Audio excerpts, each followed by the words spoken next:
3 over 2 root 3, take away 2 lots of 3 root 2. Now let's go for common denominators. All underneath I've got 3 root 2's multiplied by 2 root 3's. Upstairs I'm going to have 3 lots of 3 root 2, so that's for him.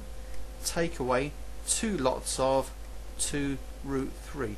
That's a right little mess. Let's have a look what we got here.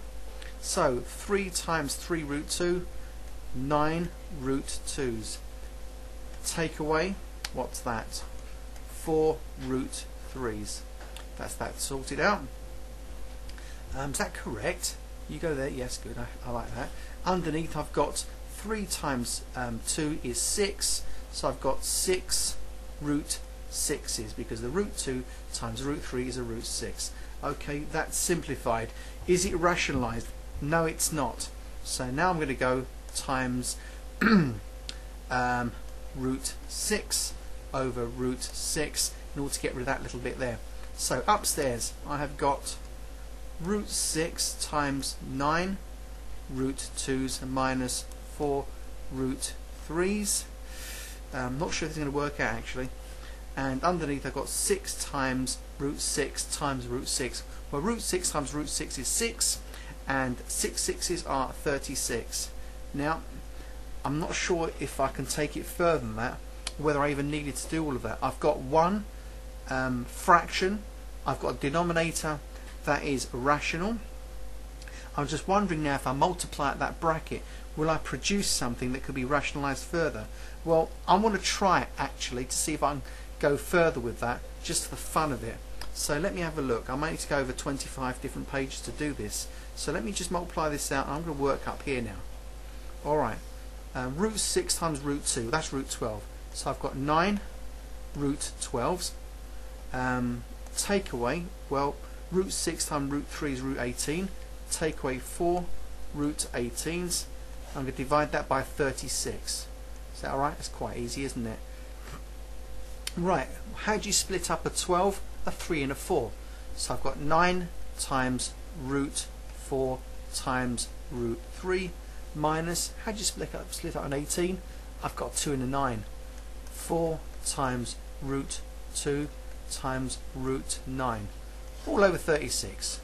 Let's just see where it takes us. Root 4 is called 2, so 9 times 2 is 18. So I've got 18 lots of root 3. Take away, well, the square root of 9 is of course 3. 4 times 3 is 12. So I've got 12 lots of root 2 all over 36. Maybe I could factorize the 18 and the 12. I could take out 6's from that. So if I take out a 6 from that, I have now got what? 3 root 3's minus 2 root 2's. Okay, taking out 6 as a common factor.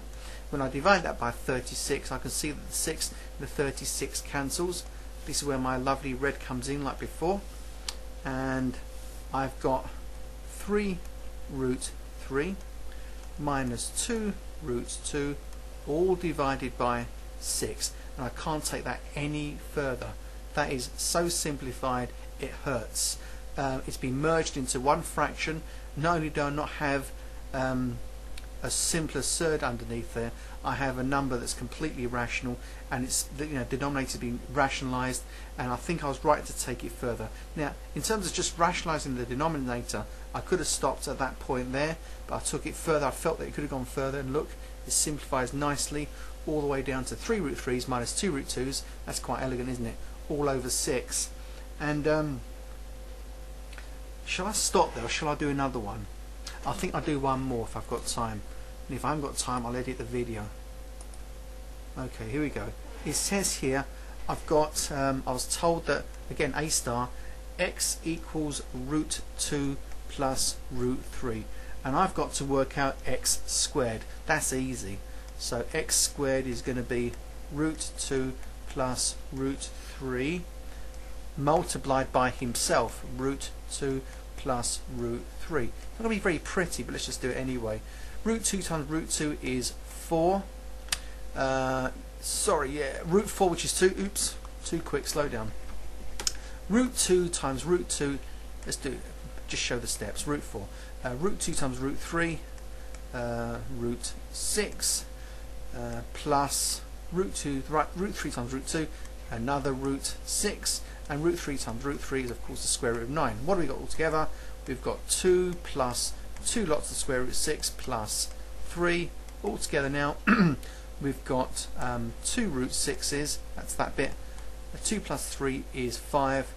Easy. Now what's the next bit? Show that that equals 0. Oh, that is horrific.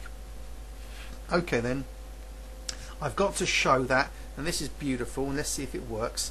I've got to show that x to the power of 4 minus 10x squared plus 1 equals 0. Lovely. Well, this is horrific. X to the power of 4 is basically this part all squared up. 10x squared means 10 of those, and when I add 1 onto it, it should come to 0. Well, I don't know, should we do it? You won't get this in the exam, it's far too long, but what I'm going to do is make a start and maybe flip over another page, or maybe write smaller. So x to the power of 4 must be this squared. So here I go. 2 root 6 plus 5 squared. Take away 10 lots of x squared, which is that. 2 root 6 plus 5. And then I've got to jolly well add 1 onto it. So I'm not going to say that equals 0. Hopefully this will become 0. Right. Shall I start another page? Let's get one more line here, I think. Right. Write it properly. 2 root 6 plus 5 multiplied by himself. That's what squared means. Root 6 plus 5. So if I square that square, I've got a power of 4. Take away 10 lots of these things. 10 lots of 2 root 6 plus 5, and then plus 1. Definitely want to turn over. I might keep having a look. I don't know. 2 root 6 times 2 root 6 is 4 times the root of 36. Now 4 times the root of 36 means 4 times 6. 4 6s are 24. That's that bit sorted. And I've got 2 times 5.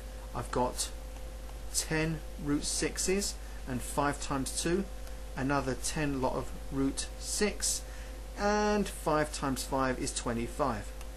So there you go, plus 25. Take away, let's bust it open. 10 times 2 root 6 is 20 root 6's. 10 fives is 50.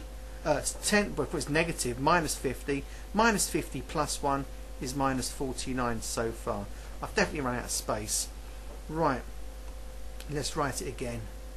I've got 24, go back, 10 root 6, 10 root 6, well that's 20 root 6's, isn't it? Plus 20 lots of the square root of 6, go back and have a look. I've got 25, take away 49, okay, so I've got plus 25, and then take away the 49 at the end, doing any order I like. Let's have a look. And I've got take away 20 root 6's here. So minus 20 root 6's. Let's have a look. 24 plus 20, 24 plus 25 is 49, plus 20 root 6 minus 49 minus 20 root 6's. Let's just cancel it one at a time. I've got 20 root 6's minus 20 root 6's, and guess what, that's 0, and I'm left with 49, take away 49, and my goodness, that does in fact equal to 0. So that means I did not make a mistake, and I'm so tired I have to stop and reward myself with a drink or something or other. That was a toughie. You'll never get that in an exam. Anyone who sets that must be crazy. That would just leave kids stuck there for half an hour, you know, on a paper lasting 1 hour 15 minutes. Waste of time. But at least you practice doing your surds, and at least it helps you to practice all the skills you need in this particular topic, including rationalising your denominators and what have you. I'm so going to stop now. Thank you for listening. You've got to watch this one again at least once in your life.